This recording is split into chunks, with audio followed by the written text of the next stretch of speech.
सिय मुख ससी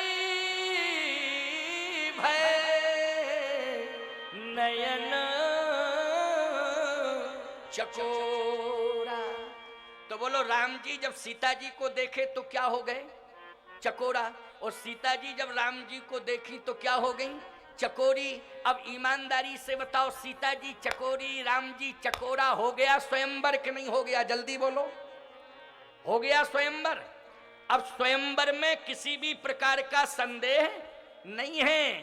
गोस्वामी तुलसीदास जी महाराज ने परिभाषा बदल दी धनुष यज्ञ की। विश्वामित्र जी से कहा कि अब धनुष यज्ञ नहीं, आदेश दो राम को कि प्रवेश करें किसमें? स्वयंवर में। धनुष यज्ञ भूमि में नहीं, स्वयंवर में प्रवेश करें। इसलिए सिय स्वयंवर देखिए जाई,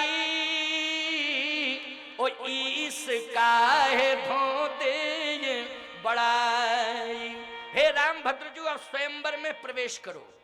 स्वयंवर में प्रवेश, भगवान राम ने आज्ञा श्रोधारी की, स्वयंवर में प्रवेश किया।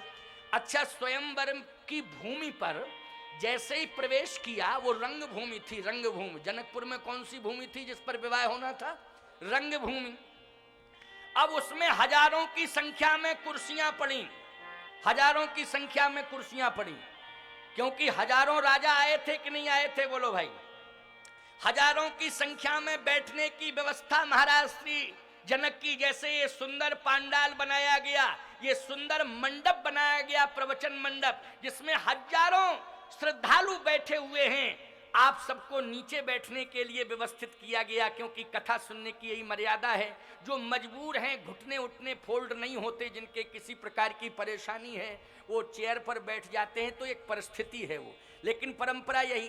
परंतु आप बाराती बन करके जाएंगे किसी के यहाँ, ईमानदारी से बताओ तो कुर्सियां बैठने को मिलेंगी कि नहीं मिलेंगी? निश्चित रूप से। तो वहां पर जितने भी राजा आए थे धनुष तोड़ने के लिए, उन सब के लिए कुर्सियां पड़ी, और जो दर्शक थे उनके लिए कुर्सियां पड़ी। वो सारे राजा बैठ गए, कुर्सियों पर बैठ गए। अब भगवान राम लक्ष्मण ने जैसे ही विश्वामित्र जी के सहित प्रवेश किया, तो जनक जी ने अगवानी करके इशारा किया स्पेशल मंच की ओर। जैसे आप लोग आए तो सारे लोगों को इधर व्यवस्था दी बैठने के लिए। जब हम आए थे तो हमारे लिए इशारा कहां की ओर हो रहा था? जल्दी बोलो। मंच की ओर हो रहा था कि नहीं? क्यों हो रहा था? क्योंकि अति विशिष्ट व्यवस्था मुझे दी गई। अच्छा बोलो, आप सब लोगों की बैठने की भी व्यवस्था बहुत सुंदर है, लेकिन हमारी कुछ ज्यादा स्पेशल है कि नहीं? बोलो, है कि नहीं? क्योंकि इस सुंदर पांडाल का मुख्य आकर्षण मेरे ऊपर डिपेंड है कि नहीं? बोलो, है कि नहीं?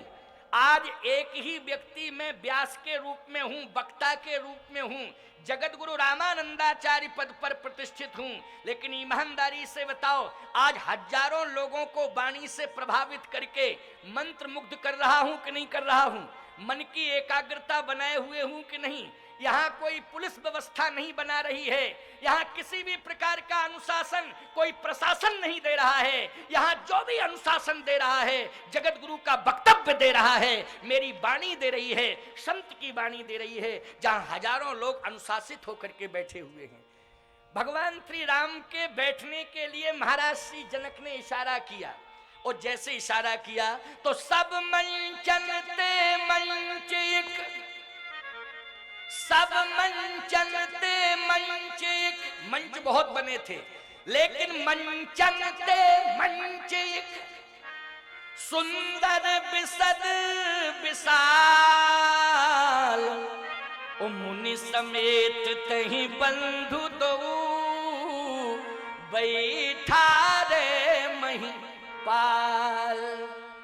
सुंदर अति विशिष्ट मंच था, उस पर महाराज श्री जनक ने राम जी को, लक्ष्मण जी को, विश्वामित्र जी को बिठाल दिया।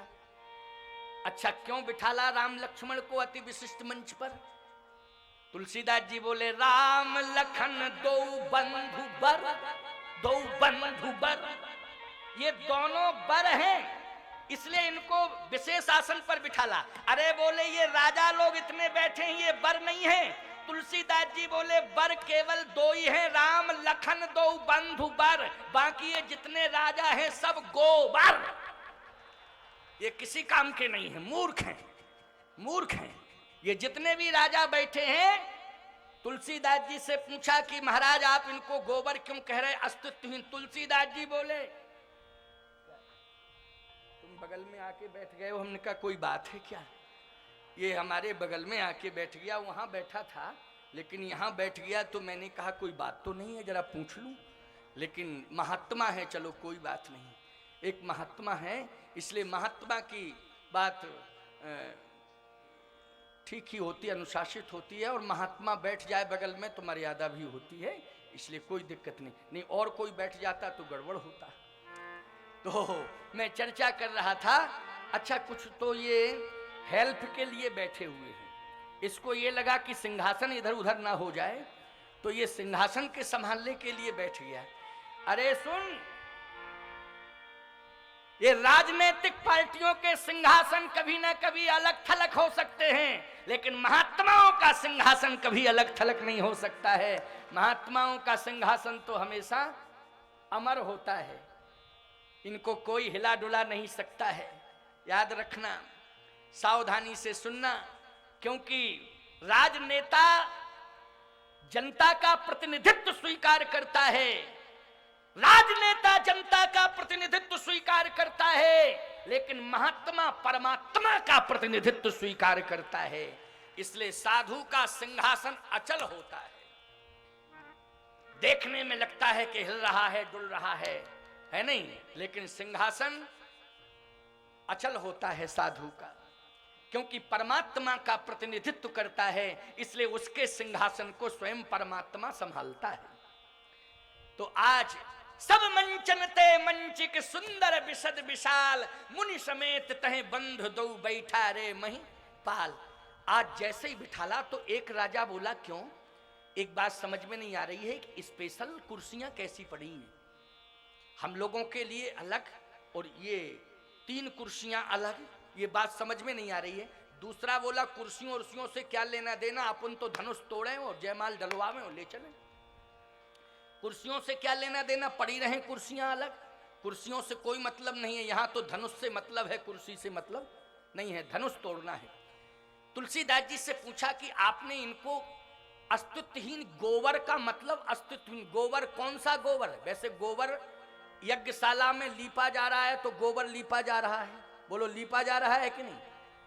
अगर कहीं कोई शुभ कार्य होता है उसमें गोबर का ही प्रयोग होता है, बोलो होता है कि नहीं होता है। लेकिन हर महीने के गोबर का प्रयोग होता है, लेकिन सावन भादों के गोबर का कोई प्रयोग नहीं होता। क्यों भाई, सावन भादों का गोबर किसी काम में आता है, बोलो। तुलसीदास जी बोले गोबर में भी सावन भादों के गोबर हैं, ये किसी काम के नहीं है, मूर्ख हैं। क्यों, बोले इनको शर्म नहीं आ रही है, इनको शर्म नहीं आ रही है कि जगत जननी जगतो धारिणी मोक्षदायिनी भुवनेश्वरी आदि शक्ति पराम्बा शक्ति स्वरूपा जो जगत की माता है, आज माँ के साथ विवाह कराने के लिए आए हैं। अरे माँ के दरबार में आकर के पुत्र की भूमिका में इन्हें प्रणाम कर लेना चाहिए था, माँ का सम्मान करना चाहिए था, लेकिन ये मूर्ख हैं जो विवाह का संकल्प लिए बैठे हैं। अरे जगत जननी का वर्ण तो जगत पिता ही कर सकता है और कोई दूसरा नहीं कर सकता है। इसलिए जगत पिता रघुपति निहारी, जगत पिता रघुपति विचारी, भर लोचन छवि लेओ निहारी। कुछ जो साधु राजा थे जिनके कछु विचार मन माही, और चाप समीप महीप न जाही। जो विचारवान राजा थे, जो सज्जन थे राजा, वो राजा जो है प्रणाम कर रहे हैं जनकपुर की भूमि को, वो प्रणाम कर रहे हैं धनुष को, और वो प्रणाम कर रहे हैं उच्च सिंहासन पर बैठे प्रभु राम को, और वो प्रणाम कर रहे हैं जिस भवन में श्री जानकी जी बैठी हैं उस भवन को। और कहते हैं कि इस धरती पर आने का मेरा सौभाग्य है कि आज मैं मिथिला की भूमि पर आ गया। ये साधु राजा हैं। बोले फिर नालायक राजा कौन है, बोले छटनी। तुलसीदास जी बोले हमने छटनी कर दी नहीं, 10,000 नालायक हैं। 10,000 से ज्यादा आए हैं, लेकिन नालायक कितने हैं, 10,000। कहे प्रमाण क्या है कि ये 10,000 नालायक हैं? बोले धनुष के पास 10,000 गए, भूप सहस 10 एक ही 12। बोलो 11,000 गए धनुष के पास कि 9,000 गए? बोलो जल्दी। 10,000 भूप सहस 10 एक ही 12, लगे उठावन तरही न तारा। 10,000 राजा। तो तुलसीदास जी से कहा कि 11,000 क्यों नहीं गए, 9,000 क्यों नहीं गए, 9.5 क्यों नहीं गए, 10,500 क्यों नहीं गए, ये 10,000 फिक्स 10,000 क्यों, ये बताओ। तुलसीदास जी ने कहा 10 के अंक में अभिमान है, 10 के अंक में अभिमान है, 9 में अभिमान नहीं है, 11 में अभिमान नहीं है, लेकिन 10 में अभिमान का कैसे है? 10 में अभिमान, बोले ऊपर होता है 1 और नीचे होता है 0। तो ईमानदारी से बताओ, 1 मानता है हीरो और 1 कहता है मेरे नीचे सब 0। क्यों भाई? अच्छा 10,000 में 4 कितने 0 लगेंगे? 1 0 में 10 और 2 0 में 100 और 3 0 में 1000 और 4 0 में 10,000।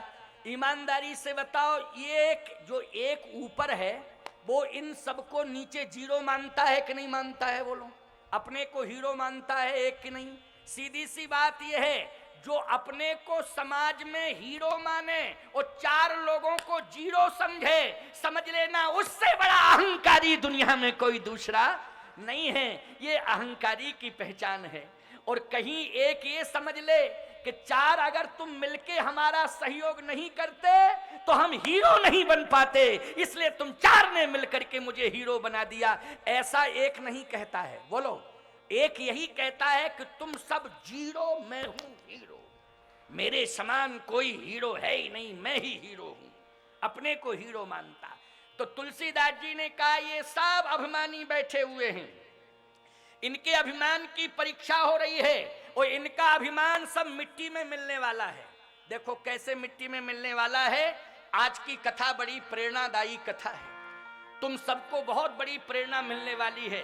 10,000 बैठे हैं। जनक जी ने कहा बैठे बैठे क्या तमाशा देख रहे हो, क्या तमाशा देख रहे हो, 5:30 बज गया है, उठो धनुष को तोड़ो जल्दी, क्योंकि 6 बजे मेरी बेटी के विवाह का मुहूर्त है। कै बजे मुहूर्त है? 6 बजे। 6 बजे मेरी बेटी के विवाह का मुहूर्त है और 5:30 बजने जा रहा है, तमाशा देख रहे हो, क्यों आए हो? राजाओं ने कहा तमाशा देखने नहीं आए, धनुष तोड़ने आए। धनुष तोड़ने का बैठे क्यों हो, धनुष तोड़ो।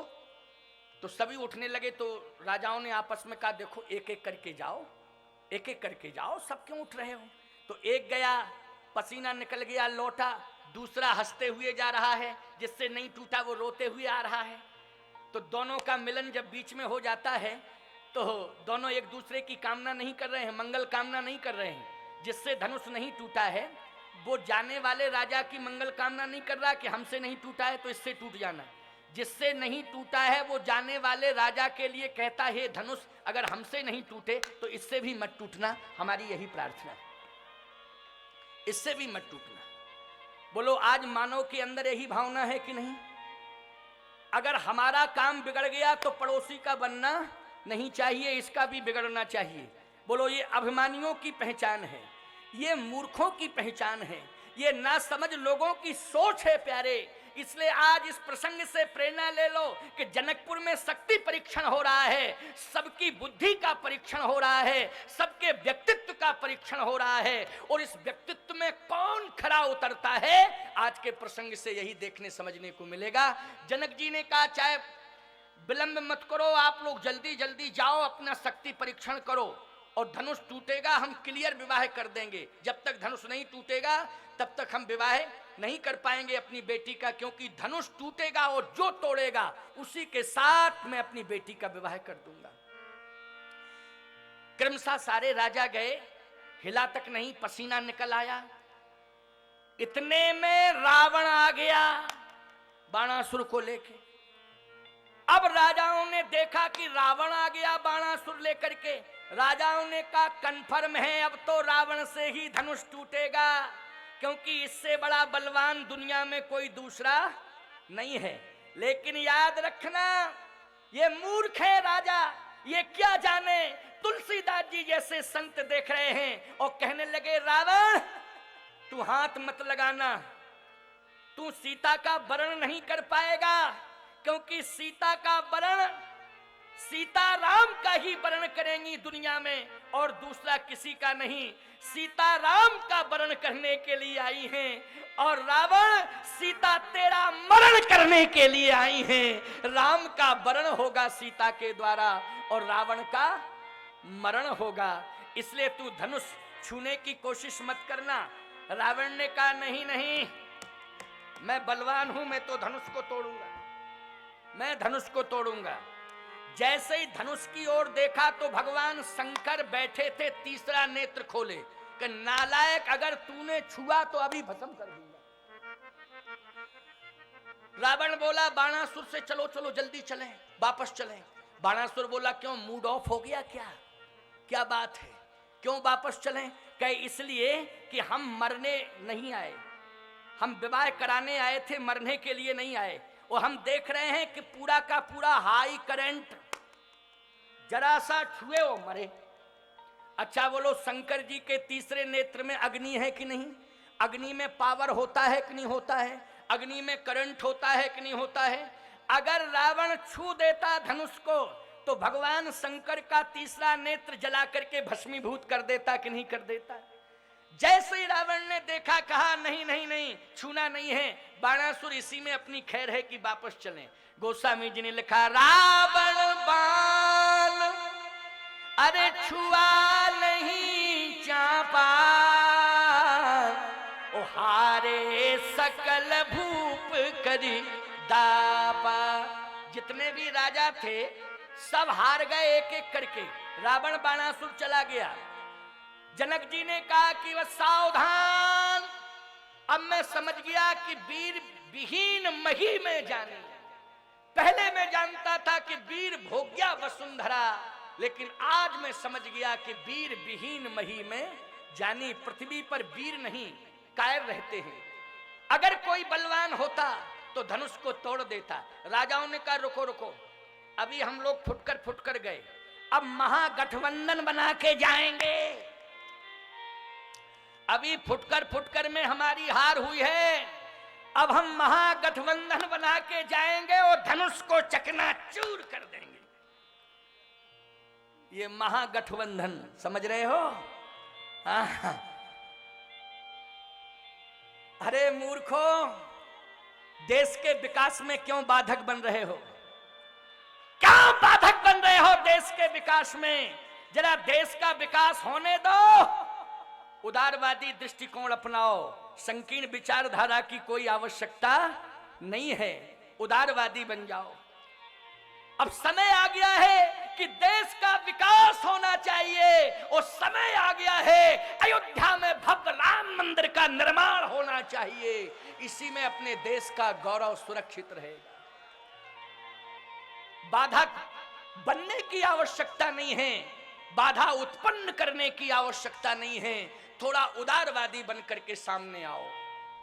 भारत का उत्थान होना चाहिए, राष्ट्र का विकास होना चाहिए, और जो समस्याएं उलझी हुई हैं उनका समाधान होना चाहिए। कब तक ये समस्याएं उलझी रहेंगी? कब तक इन समस्याओं से हम जूझते रहेंगे?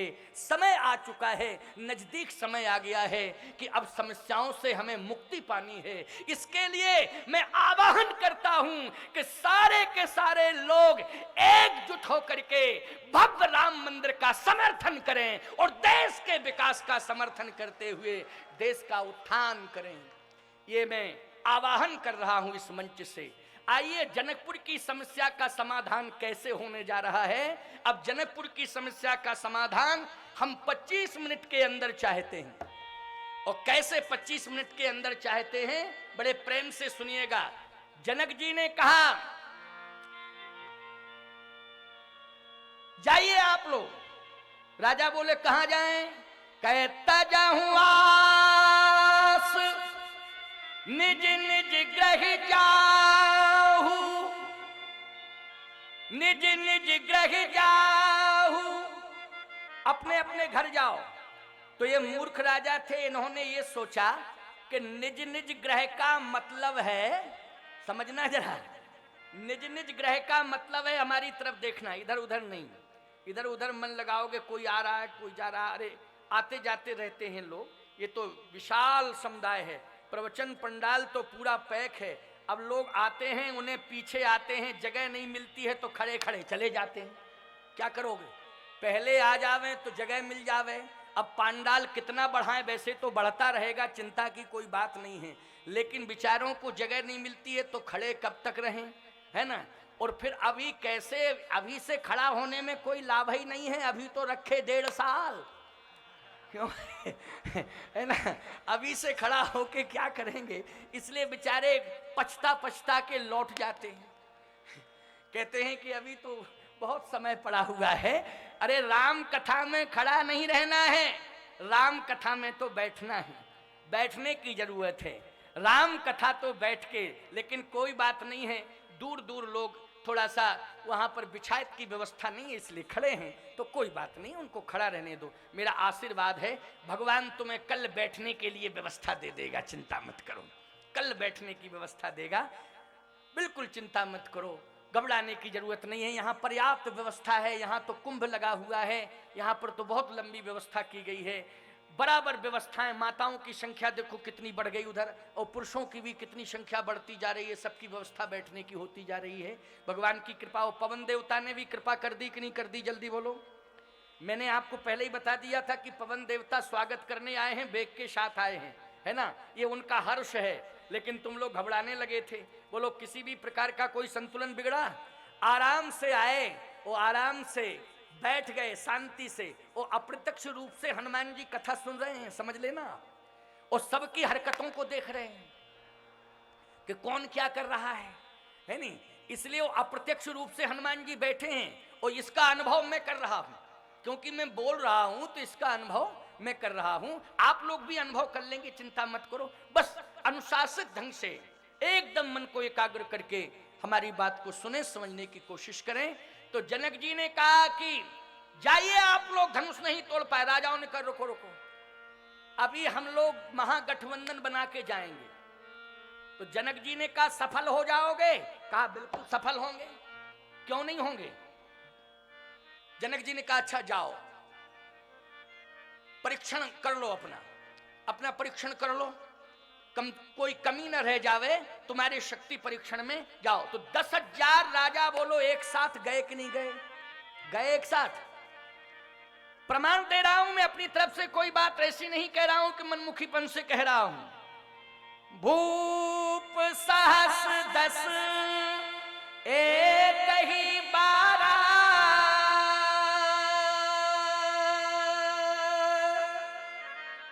लगे उठा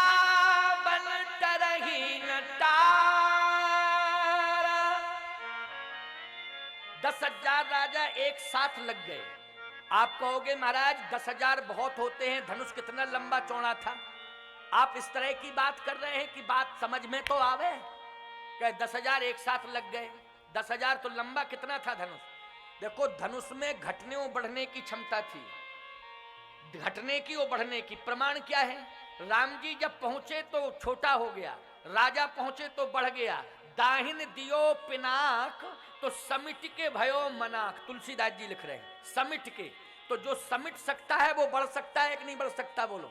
जो छोटा हो सकता है वो बढ़ भी सकता है। तो जैसे ही राजा बढ़ते गए वैसे ही धनुष बढ़ता गया, जैसे ही महागठबंधन बनता गया जनता का आक्रोश बढ़ता गया। क्यों भाई, जनता का आक्रोश बढ़ता ही चला गया, उल्टा काम हो गया। क्यों भाई, अरे कम से कम थोड़ा सावधानी बरतना चाहिए था, समझदारी की कोशिश करनी चाहिए, घबराने की क्या जरूरत है प्यारे। जैसे ये 10,000 राजा जो है धनुष के पास पहुंचे, धनुष क्रोध में आया और बढ़ गया धनुष। अब राजाओं ने पसीना निकाल दिया 10,000 ने, लेकिन हिला नहीं पाए, डुला नहीं पाए, पसीना निकल गया। कुछ के तो हार्ट फेल होने वाले थे लेकिन बच गए, हार्ट ही फेल होने वाला था कुछ लोगों का, निकल आए तुरंत, बैक हो गए।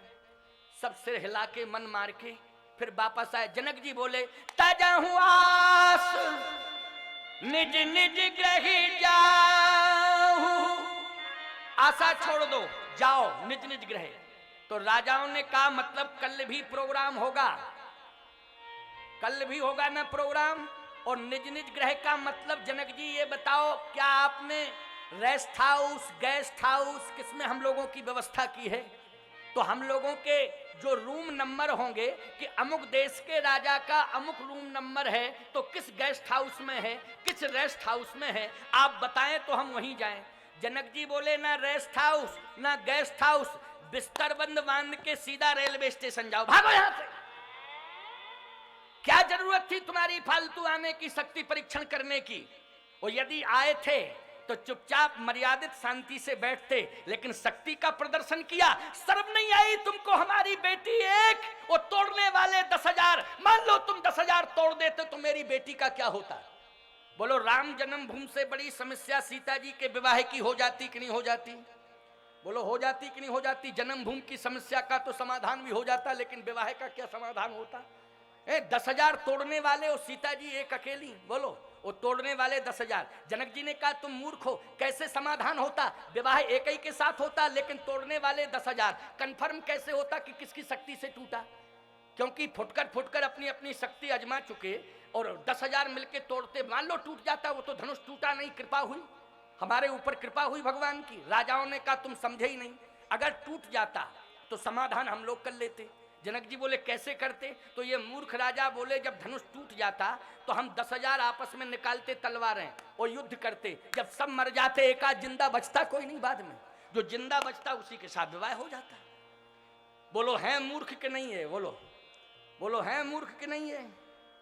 इसलिए मैं कहना चाहता हूं कि सीताराम जी के विवाह को कैसे संपन्न करोगे और कैसे राम विवाह से अपना बेटा बेटियों के विवाह संपन्न करोगे, यह आज की कथा से आपको प्रेरणा मिलने जा रही है, और बहुत बढ़िया सार गर्भित प्रेरणा आपको मिलने जा रही है। जनक जी ने कहा बस मैं यही कहूंगा कि तजहु आस निज निज ग्रह जाहू, और लिखा न विधि बई देहि विवाह।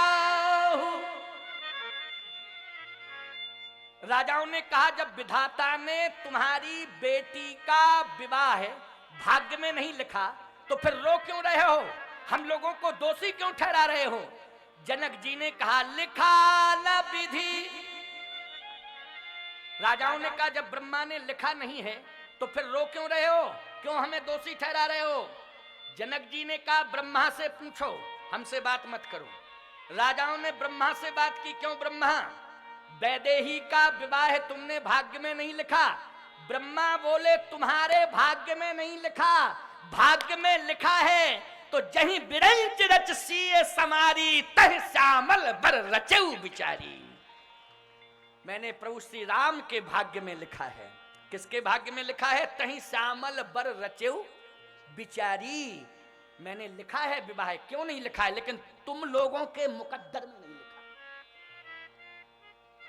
तुम मूर्ख हो सब, तुम्हें शरणागति स्वीकार कर लेनी चाहिए, तुम्हें साष्टांग प्रणिपात करना चाहिए। वो तुम्हारी माता हैं, माता समझ करके उनका सम्मान करना चाहिए, लेकिन तुम सब मूर्ख हो। इसलिए जाओ जल्दी। ब्रह्मा जी बोले जाओ, जनक जी बोले जाओ। राजाओं ने कहा हम जा नहीं सकते हैं, अब ये देख रहे हैं कि धनुष तोड़ता कौन। अच्छा कोई धनुष तोड़ देगा तो तुम करोगे क्या? उन राजाओं ने कहा हम 10,000 मिलकर के उसी से युद्ध करेंगे जो धनुष तोड़ेगा। अब बोलो है मूर्ख कि नहीं? मैं आपसे एक बात कहना चाहता हूं, बोलो विडंबना है इस विवाह में कि नहीं है? और कितनी बड़ी चुनौती है, लेकिन मैं आपसे एक ही बात कह रहा हूं, इतनी बड़ी समस्या, लेकिन भगवान राम ने गंभीरता का परिचय दिया कि नहीं दिया?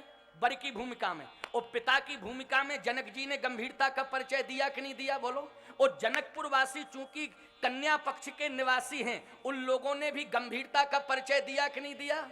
इसलिए मैं कहना चाहता हूं, यदि किसी भी प्रकार की विवाह में कोई समस्या आ रही है तो बेटी का बाप भी गंभीर हो जावे, और जिसका विवाह हो रहा है वो दूल्हा भी गंभीर हो जावे, और जिस नगर में विवाह हो रहा है वहां के नगरवासी भी गंभीर हो जावे। ये प्रेरणा तुम्हें विवाह से मिल रही है। आप कहोगे महाराज सभी गंभीर हो जाएंगे, तो फिर समस्या का समाधान कौन करेगा? जब आप सभी को गंभीर कर रहे हैं तो आखिर गंभीर समस्या का समाधान कौन करेगा? याद रखना, राम जी गंभीर हैं, जनक जी गंभीर हैं, जनकपुरवासी गंभीर हैं और भगवान राम गंभीर हैं, लेकिन राम की समस्या का समाधान, राम के विवाह की समस्या का समाधान परशुराम ने आकर के किया है। प्यारे, परशुराम भगवान हैं। मैं कहना यह चाहता हूं, भगवान ही व्यवस्था बना सकता है, भगवान ही संतुलन बना सकता है, भगवान ही प्रतिकूल परिस्थिति को अनुकूल बना सकता है। अपने ऊपर मत लो, भगवान के ऊपर छोड़ दो। विवाह में किसके ऊपर छोड़ देना चाहिए? भगवान के ऊपर छोड़ देना चाहिए। और याद रखना, उस परिस्थिति में, विषम परिस्थिति में कोई ना कोई भगवान बनकर के प्रकट हो जाता है और समाधान कर देता है। बस विश्वास की जरूरत है। किसकी जरूरत है? विश्वास की जरूरत है। और आज आप देखें, ये राजा कहने लगे कि जो तोड़ेगा हम उसी से युद्ध करेंगे। और जनक, यदि तुमने कहीं मदद की तो हम तुमसे भी युद्ध करेंगे और रक्त रंजित इतिहास करके जाएंगे। इतिहास रक्त रंजित होगा।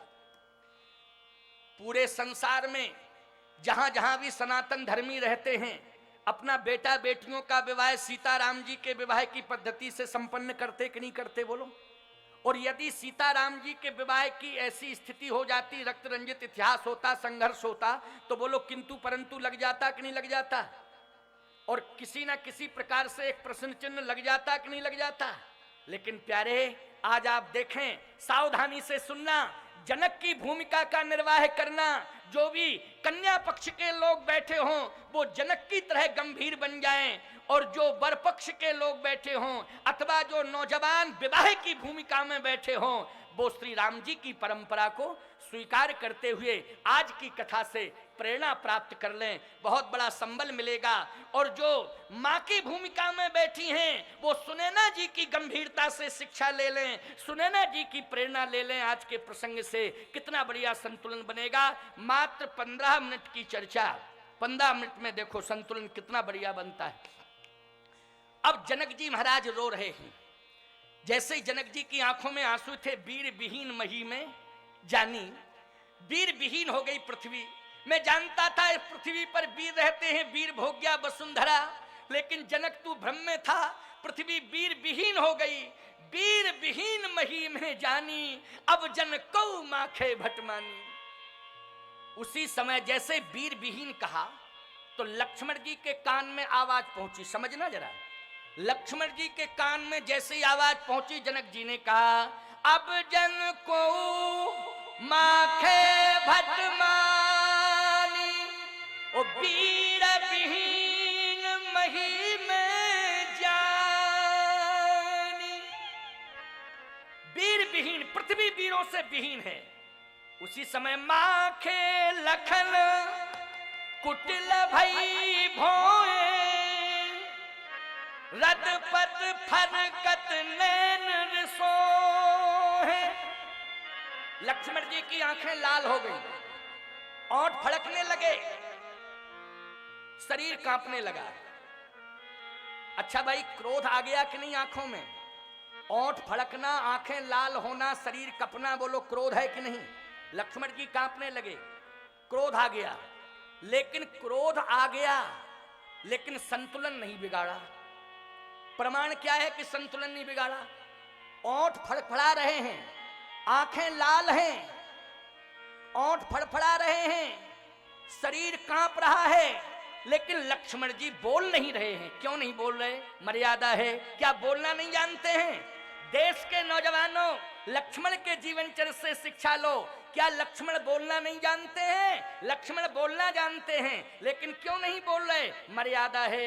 कहीं न सकत रघुवीर डर, लगे बचन जनुबान। बड़े भैया राम बगल में बैठे, हम बिना आज्ञा के कैसे बोलें? बोलो, बड़े का सम्मान है कि नहीं? आज नौजवानों को मैं चैलेंज देना चाहता हूं और प्रेरणा भी देना चाहता हूं कि लक्ष्मण के जीवन चरित्र से तुम शिक्षा ले लो। यदि समाज में बड़े लोग बैठे हों तो छोटों को बिना आज्ञा के बोलना नहीं चाहिए, ये धर्म कहता है। जब तक आज्ञा ना मिल जाए तब तक बोलना नहीं चाहिए। लेकिन उल्टा हो रहा है, बूढ़ों को बोलने नहीं दिया जाता है और नौजवान बोलते ही हैं। बूढ़ों को बोलने नहीं दिया जाता है और नौजवान बिना बोले मानते नहीं हैं। और यदि बूढ़ा बोलता है तो नौजवान कहता है मूड ऑफ मत किया करो, चुप रहा करो। तुम समझते नहीं हो, जब भी देखो तब मूड ऑफ करते रहते हो। अच्छा एक बात बताओ, इन नौजवानों का मूड ऑफ करते हैं बूढ़े, इनका मूड ऑन कौन करता है? कोई ऑफ करता है तो कोई ऑन भी करता होगा कि नहीं? तो हमारी समझ में तो एक ही बात आ रही है, बूढ़े तो इनका मूड ऑफ करते हैं और पत्नी ऑन करती है, पत्नी ऑन कर देती है मूड को। क्यों भाई? हमारी समझ में तो यही आया, यही निष्कर्ष निकाला मैंने। हालांकि यहाँ की बात नहीं कह रहा हूं मैं, तो तमिलनाडु की बात कर रहा हूं, क्योंकि मुझे अभी 9 तारीख तक यहाँ रहना है। क्यों भाई? अगर मैं कुछ कह दूंगा तो अन्यथा ना ले लें माताएं, बहन, बेटियां, नौजवान कि महाराज जी ऐसा। वैसे तो बूढ़ों को प्रसन्नता हो रही है कि नहीं हो रही है? बूढ़ों को प्रसन्नता हो रही है, हमें विश्वास है पूरी। अच्छा माताएं भी प्रसन्न हो रही हैं, माताएं भी बहुत खुश हो रही हैं। लेकिन सावधानी से मेरी बात को सुनना, शिक्षा दे रहा हूं। लक्ष्मण जी इसलिए नहीं बोल पा रहे हैं, बड़े भैया राम बगल में बैठे हैं, हम कैसे बोलें?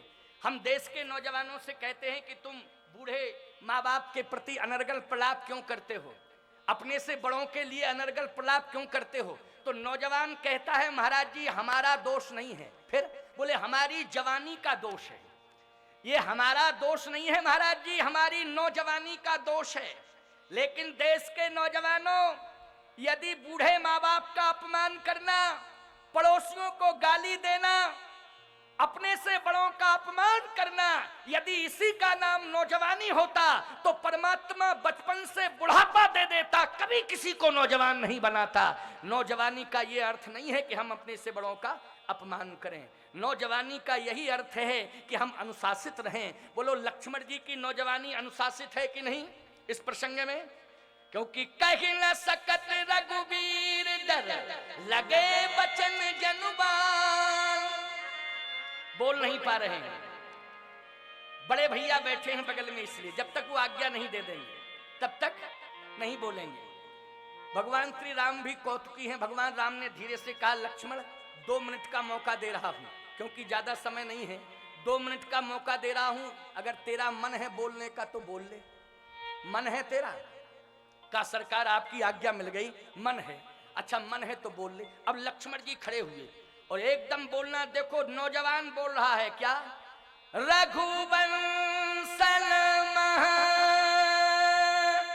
अब क्या बतावे, बार बार रघुवंशियों का ही नाम आ जाता है।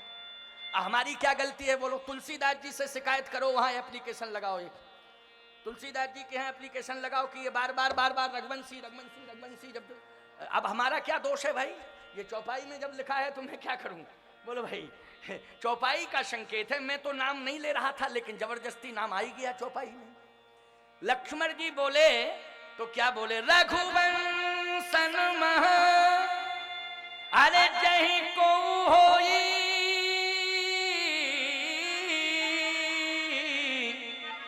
तही समाज यस कही न कोई, तही समाज अस कही न कोई। जहां रघुवंशी जैसे वीर बैठे हों वहां कोई समाज में ये कहने की हिम्मत नहीं जुटाता है। कही जनक जस अनुचित बानी। और एक बात मैं फिर भी कह रहा हूं, प्रभु श्री राम के चरण को पकड़ लिया लक्ष्मण ने और कहा महिमा तो प्रताप भगवाना, और दौड़ के गए धनुष की ओर। बोले का बाप रो पिनाक पुराना, कमल नाल जिम चाप चढ़ावो, और जो जन सत प्रमाण ले धावो, तोड़ो छत्रक दंड जिम। ऐ धनुष, तुम वीरता का प्रदर्शन कर रहा है, मैं छत्रक दंड की तरह तुझे तोड़ सकता हूं। छत्रक दंड की तरह, छत्रक दंड की तरह। राम जी ने कहा बल का प्रदर्शन कर रहे हो। जनक जी बोले ये छत्रक दंड क्या है, ये छत्रक दंड क्या है? अच्छा ईमानदारी से बताओ, छत्रक दंड बरसात में खेतों की मेड़ पर जो छत्र तन जाता, क्या कहते, कुकुरमुत्ता। अच्छा उसको ऐसा बोलते हैं। अच्छा अच्छा, देखो हमारी भाषा विश्व के लोग सुन रहे हैं, वो भी समझ लें भारत में कुकुरमुत्ता भी होता है। क्यों भाई, हमारी बात जो है लाइव के माध्यम से, साधना चैनल के माध्यम से बोलो पूरे कई देशों में जा रही है, भारत में तो सब सुन ही रहे हैं, अन्य देशों में भी हमारी बात, चलो कोई बात नहीं है। छत्रक दंड कहते हैं, मुलायम मुलायम सा होता है, छत्र तंड आता है। अच्छा उसमें कितनी ताकत होती है? अच्छा क्रेन जब आती है तब उसे खींचती है, तब हटता है वो, क्रेन हटाती होगी उसको, इतनी ताकतवर होता है छत्रक दंड। एक हवा के साधारण झोंके में बोलो न्यस्त नाबूद हो जाता है कि नहीं हो जाता है? एक हवा के साधारण झोंके में ही न्यस्त नाबूद हो जाता है। छत्रक दंड में कोई ताकत नहीं होती। अरे धनुष, ये 10,000 राजा जो बलवान सिद्ध कर रहे हैं अपने को, सब कायर हैं, अगर इन्होंने हिला नहीं पाया तो तू क्या समझता है? मैं रघुवंशी वीर यहां पर आज तुझे बता देना चाहता हूं कि छत्रक दंड की तरह मैं तुझे तोड़ दूंगा। तोड़ो छत्रक दंड दिम। भगवान ने देखा तो दौड़ के चरण पकड़ लिए, तो प्रताप बलनाथ, आपके बल से, अपने बल से नहीं, आपके बल से, अपने बल से। देखो मर्यादा है कि नहीं, जल्दी बोलो। क्रोध में कंट्रोल है कि नहीं, बोलो। मर्यादा संयम है कि नहीं। इधर चैलेंज भी कर रहे हैं धनुष को, उधर भाई के चरण भी पकड़ रहे हैं। बोलो देश के नौजवान में मर्यादा है कि नहीं? भारत के नौजवानों, आज पूरे विश्व को तुम बता दो कि हमारे अंदर शक्ति भी है, लेकिन शक्ति सील के नियंत्रण में है, अपने से बड़ों के नियंत्रण में है। बड़े लोग जब भी आदेश देंगे, ये जवान का सिर उनके चरणों में झुक जाएगा, उनकी आज्ञा का पालन करेगा। ये लक्ष्मण जी ने बता दिया। भगवान राम ने कहा लक्ष्मण अब तुम शांत होके बैठ जाओ, बैठो बैठो बैठो शांत होके। जनक जी ने अपने आंसुओं को रोक नहीं पाया। जैसे ही रोक नहीं पाया तो विश्वामित्र जी ने जनक जी की वेदना को देखा। अच्छा जैसे ही देखा तो तुरंत श्री राम जी से कहा राम भद्रजू। राम जी ने गुरु जी को देखा, लक्ष्मण को शांत बिठाल दिया, और जैसे ही देखा राम जी ने गुरु जी को, तो गुरु जी ने इशारा किया, उठा हूं राम, हे राम उठो। राजा लोग बोले कैसा नाटक हो रहा है, बड़ा वाला खड़ा होता छोटा बैठ जाता, जब छोटा बैठ जाता तो बड़ा खड़ा हो जाता। देखो देखो देखो ये तमाशा देखो क्या हो रहा है। विश्वामित्र जी ने कहा तुम इधर उधर मत देखो राम, उठा हूं राम, भल जाओ भव चापा, ओ मैं तात जनक परिताप। हे राम उठो, धनुष को तोड़ो और जनक के संताप को मेटो।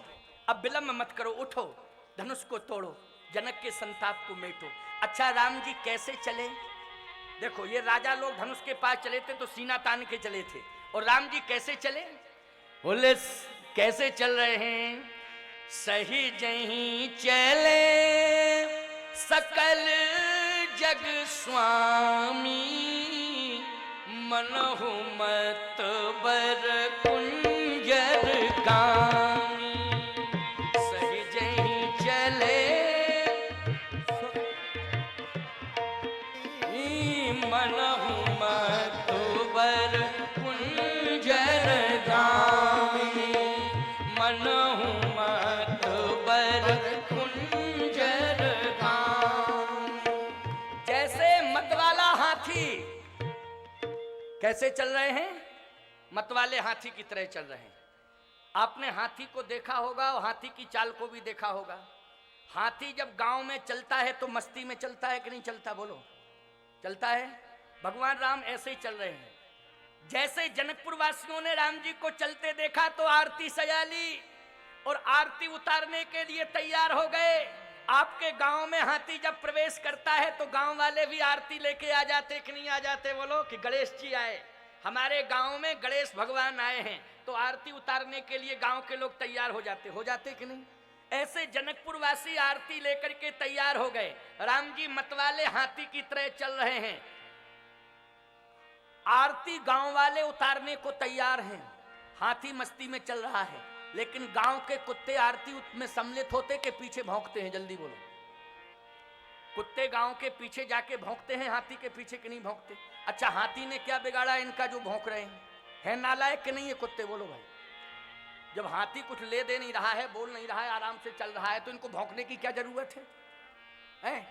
और ये भी जान रहे हैं कि जो मालिक हमारा जो रोटी देता है हमको, जिसके दर पे हम पलते हैं, जब वो आरती उतार रहा है तो आखिर हमें मालिक की ही शान को रखना चाहिए कि मेरा मालिक जिसका सम्मान कर रहा है हमें भी उसका सम्मान करना चाहिए। और सम्मान नहीं करना चाहिए तो अपमान नहीं करना चाहिए, लेकिन पीछे जाके ये भौंकते हैं। हाथी आरती उतारने वालों पर सूंड उठा के आशीर्वाद नहीं देता, और कुत्ते जो भौंकते हैं उन पर पूंछ का प्रहार नहीं करता।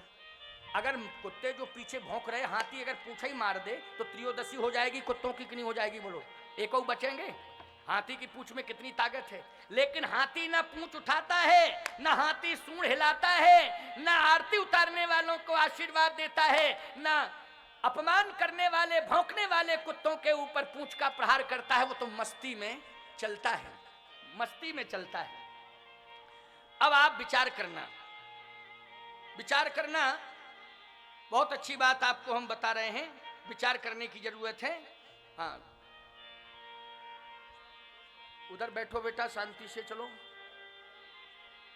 थोड़ा सा एक व्यक्ति कोई भी यहाँ पर वॉलंटियर रहना चाहिए जो नियंत्रण बना के रखे, है ना। अनावश्यक रूप से आगे आने की जरूरत नहीं है। जिसको जहाँ जगह मिल जाए वहाँ बैठ जाओ।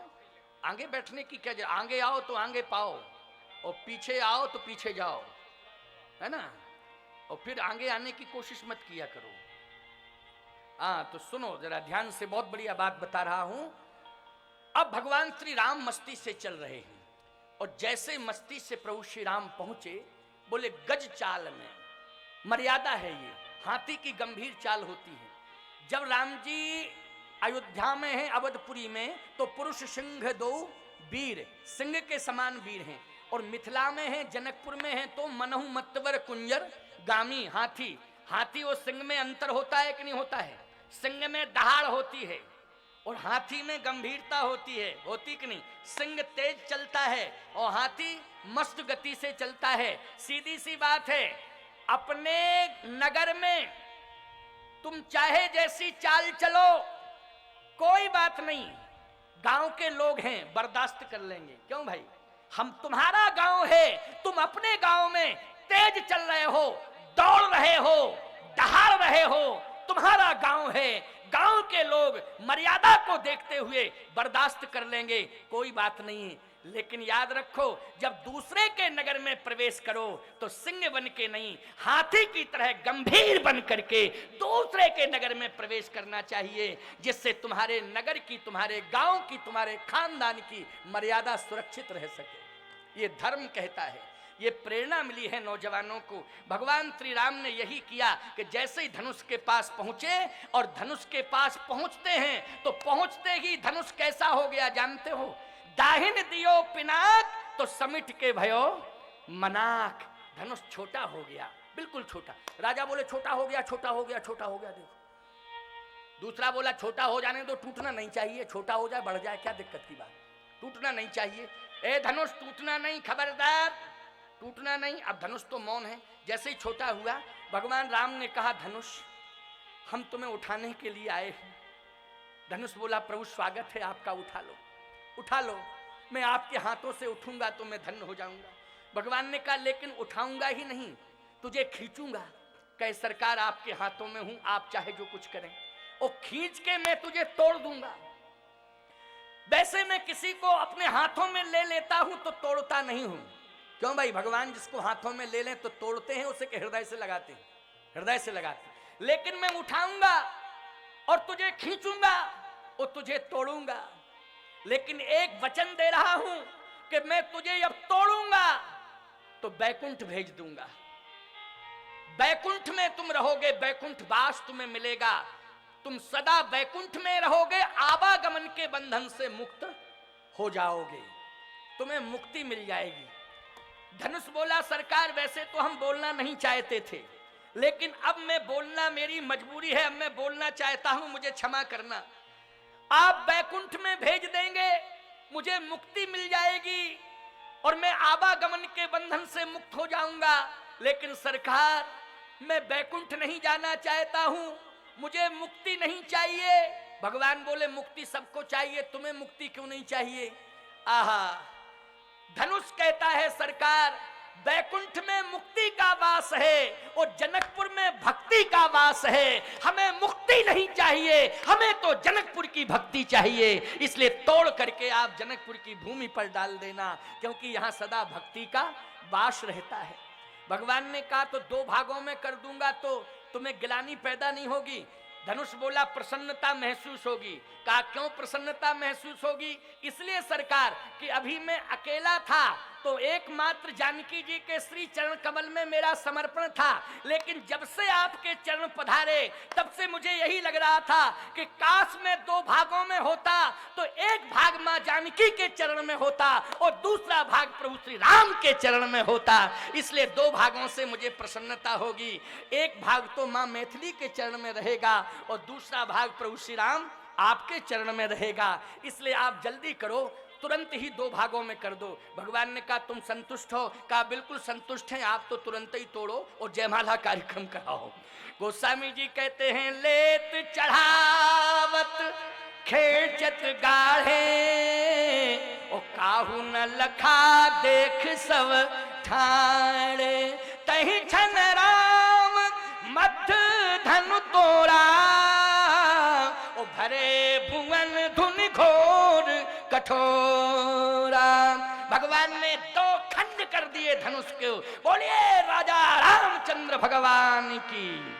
भगवान ने 2 भाग कर दिए धनुष के और जैसे ही धनुष टूटा, याद रखना, अब देखो थोड़ा सा 5 मिनट की बात है, जरा ध्यान से सुनना। धनुष टूटा, राजाओं ने कहा सावधान खतरा, तलवार निकालो, युद्ध प्रारंभ। और राजाओं ने तलवारें निकाल ली। अब जैसे ही तलवारें निकली, अब धनुष ने ध्यान मोड़ दिया। कैसे मोड़ा? देखो ये युद्ध करने के लिए तैयार थे, लेकिन धनुष ने कैसे मोड़ा? राजाओं ने कहा धनुष तुमसे कहा था टूटना नहीं, लेकिन तुम टूटे क्यों? धनुष बोला 1 मिनट हमारी बात सुनो, इसमें गलती हमारी नहीं है। फिर किसकी गलती है? बोले तुम लोगों में कोई उस जगह पर पकड़े था जहां से हमें टूटना था, वहीं पकड़े था। तो जहां से हमको टूटना था वहीं पकड़े था, तो हम टूटते कहते। राजाओं ने कहा नालायक राजाओं ने, गलती हम लोगों की ही है, हम लोगों की वजह से हम लोगों की पराजय हुई है, किसी दूसरे की वजह से नहीं हुई है, हम लोगों की वजह से हुई है। सबसे पहले अपने आप से में निपट लो। सबने तलवारें निकाली, बोले एक दूसरे को मारना शुरू कर दिया। और जैसे ही एक दूसरे से युद्ध होना शुरू किया कि किसने पकड़ा, किसने नहीं तोड़ने दिया, किसने नहीं टूटने दिया धनुष को, आपस में सब एक दूसरे की तरफ देख करके ललकारने लगे, चैलेंज करने लगे, तलवारें निकाल करके आक्रमण करने लगे। विश्वामित्र जी ने सतानंद जी से कहा गोल्डन चांस है, बहुत अच्छा, अब जयमाल डलवा दो। अब बहुत बढ़िया है, क्योंकि ये राजा आप सही में लड़ रहे हैं, भ्रमित हो रहे हैं, इसलिए अब ज्यादा विलंब करने की जरूरत नहीं है, तुरंत ही जयमाल कार्यक्रम हो जाने दो। ये सीताराम जी के चरणार बिंदों की जयमाल है और उन्हीं के कंठ में श्री जानकी जी के द्वारा श्री राम जी के कंठ में जयमाल कार्यक्रम संपन्न हो रहा है। सतानंद जी ने कहा जल्दी करो। सतानंद तब आय सुदीना सीता गवन राम पहिकी। सीता जी जैसे ही जयमाल लेकर के पहुंची, सुनत जुगल कर माल उठाई, प्रेम विवश पहिराई न जाई। माला उठाई लेकिन प्रेम के कारण पहना नहीं पा रही हैं। पीछे से सखी बोली पहनाओ पहनाओ। सीता जी बोली प्रयास तो खूब कर रहे लेकिन पहना नहीं पा रहे हैं, थोड़ा सा आप कह दो कि सिर झुका लें। पीछे से सखी बोली रामलला जी सिर झुका लो। राम जी मन किए सिर झुकाने का, तब तक लक्ष्मण जी बोले धनुष का धनुष तोड़े, ऊपर से झुके अलग, बिल्कुल नहीं झुकेंगे। ये 10,000 राजा जिन्होंने हिला नहीं पाया धनुष को, ये अकड़े मकड़े बैठे हुए हैं। हमारे भैया वज्र से कठोर धनुष तोड़े, ऊपर से झुके अलग, झुका झुकी बिल्कुल नहीं, भैया बिल्कुल मत झुको। अब राम जी खड़े ऐसे। अब विश्वामित्र जी ने कहा अच्छा है, सीधा साधा भरत था, भरत को ले आते तो बहुत अच्छा रहता, इसको ले आए। अब देखो एंड टाइम पर ऐसा बोल पड़ा, ही इसको बोलने की क्या जरूरत थी, तुरंत 1 सेकंड में जयमाल कार्यक्रम हो जाता। अब राम जी खड़े। अब सखी पीछे से कहती है हे राम ललाजू, ये ससुराल है, बड़े बड़े लोगों के सिर झुक जाते हैं, आपकी ये ससुराल है। लक्ष्मण जी बोले याद रखना, धनुष टूटा है, ये बल का प्रदर्शन है, और जब तक जयमाला कार्यक्रम नहीं हो जाएगा कंप्लीट ससुराल नहीं मानी जाएगी। तुमने कैसे कह दिया है कि ये ससुराल, अभी हम कैसे माने ससुराल है?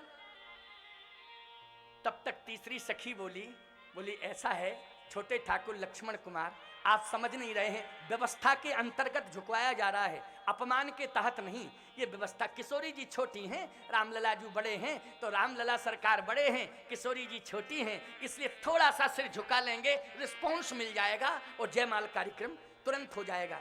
लक्ष्मण जी ने कहा नहीं, छोटे बड़े की बात नहीं है, सम्मान की बात है।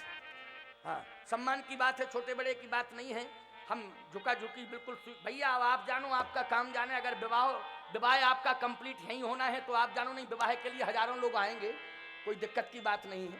हाँ, जब एरा गैरा नत्थु खैरा सप्लीमेंट्री बिलहर टीबी के पेशेंट लोगों के विवाह हो जाते हैं, बोलो भाई, यहाँ तो राम जी चारों रूपशील गुणधामा तदपि अधिक सुख सागर रामा, ऐसा विशाल व्यक्तित्व विश्वभूषण राम है, विश्वभूषण राम है, विश्व रूप रघुवंशमणि, ऐसे श्री राम हैं, इसलिए विवाह की कोई कमी नहीं है। अब राम जी ने धीरे से गुरुजी की ओर देखा, और देखा तो गुरुजी ने इशारा किया तो गुरुजी कहते लक्ष्मण इधर आओ। लक्ष्मण जी गुरुजी के पास पहुंचे, बोले लक्ष्मण तू बहुत बड़ी गलती कर रहा है, जीवन में इतनी बड़ी गलती किसी से हुई नहीं है जितनी बड़ी तू कर रहा है। कहे सरकार कौन सी गलती? का सबसे बड़ी गलती ये है कि तेरे भाई ने विश्व में सबसे बड़ा काम किया, जिसे 10,000 राजा हिला नहीं पाए, अकेले ही धनुष केवल छूते ही तोड़ दिया, प्रयास नहीं करना पड़ा, छुआते ही टूट पिनाक पुराना, छूते ही टूट गया, इतना विशाल कार्य किया। ये विरोधी राजा क्यों सम्मान करते? धनुष जैसे ही टूटा था तैसे ही तुझे साष्टांग प्रणाम करना चाहिए था, अभिनंदन वंदन करना चाहिए था, अभिवादन करना चाहिए था। लक्ष्मण जी बोले भूल तो हो गई गुरुजी। गुरुजी बोले दिन भर का भटका हुआ शाम को रास्ते पर आ जाए तो भटका हुआ नहीं माना जाता है, अभी क्या बिगड़ा, कर पड़ा। लक्ष्मण धीरे धीरे दौड़ के गए, धीरे धीरे नहीं दौड़ के गए, और जैसे ही दौड़ के गए भैया भैया भैया भैया कह के जैसे ही साष्टांग प्रणाम किया, और जैसे ही प्रणाम किया चरणों में गिरे। विश्वामित्र जी ने कहा राम अब विलंब मत करो, इन विरोधी राजाओं को बता दो कि भाई भाई से कैसा प्यार करता है, उठा लो लक्ष्मण को हृदय से लगा लो। राम जी ने कहा जी गुरुजी, और जैसे ही लक्ष्मण को झुक के उठाने लगे पीछे से सखी बोली सीता जी से हाँ बहुत बढ़िया चांस है, डाल दो। गोस्वामी जी कहते गावहि छवि अब लोक सहेली, ओ सिय जयमाल राम उर्मेली, सिय जयमाल राम उर्मेली।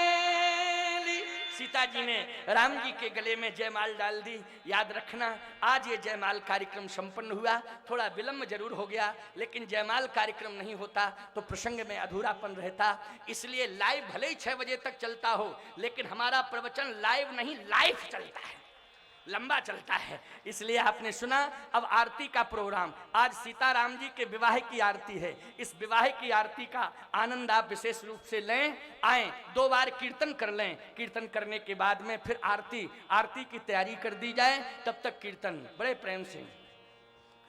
सीताराम जय सीताराम, सीताराम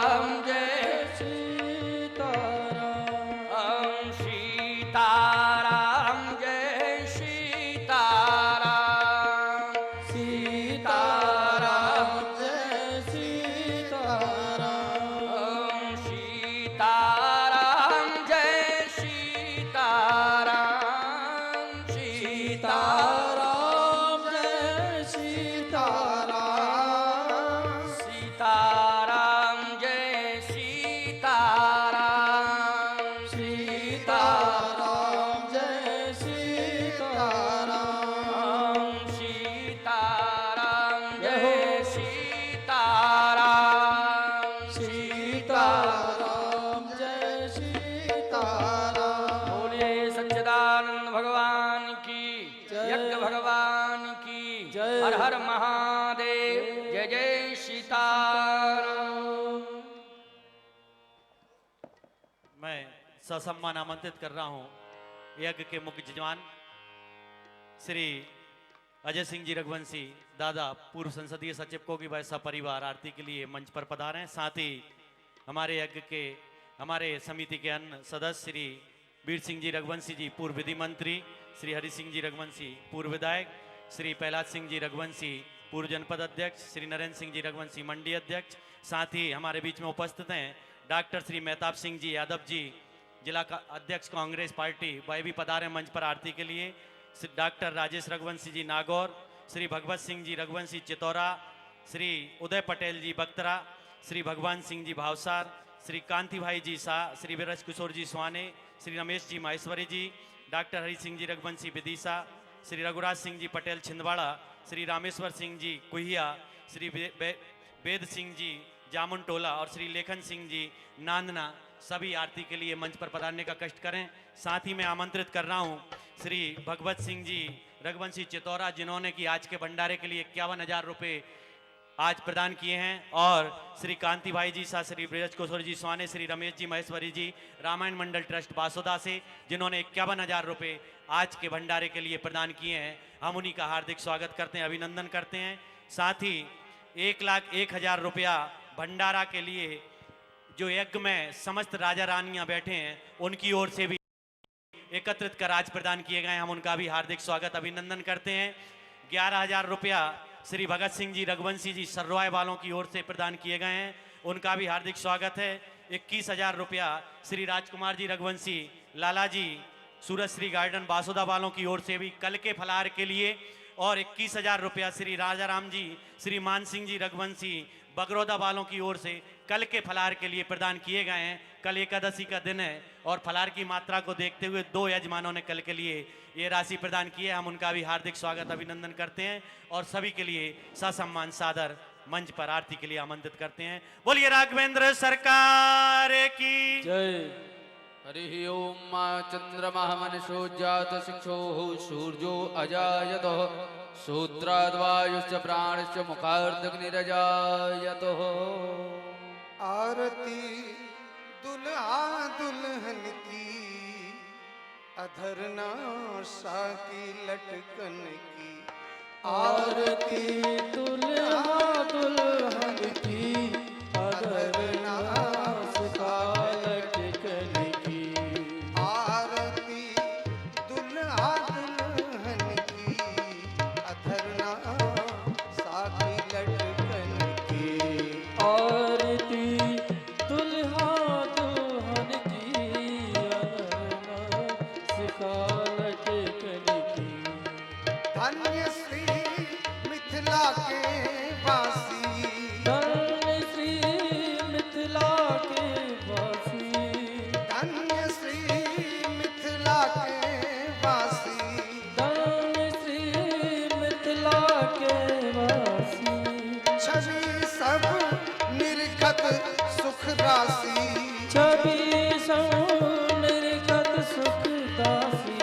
मुकुटमणि की छवि झलकन की, अधरना सा की लटकन की। आरती दुल्हा दुल्हन की, अधरना सा की लटकन की। आरती दुल्हा दुल्हन की, अधरना सा की लटकन की। दुल्हन की अधरना लटकन की। संत सब जावे बलिहारी, संत सब जावे बलिहारी। संत सब जावे बलिहारी। संत सब जावे बलिहारी। निछावर करवे नर नारी, निछावर करबे नर नारी। कोट मनोज न जावन की, अधरना सा की लटकन की। आरती दुल्हा दुल्हन की, अधरना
शान्तिः पृथिवी शान्तिरापः शान्तिः रोखधयः शान्तिः वनस्पतयः शान्तिर्विश्वे देवाः शान्तिः ब्रह्म शान्तिः सर्वगुण शान्तिः शान्तिरेव शान्तिः श्यामा शान्तिरेधिः जलेन शीतलिः करणं पुष्पै देवाभिवन्दनम् हरिः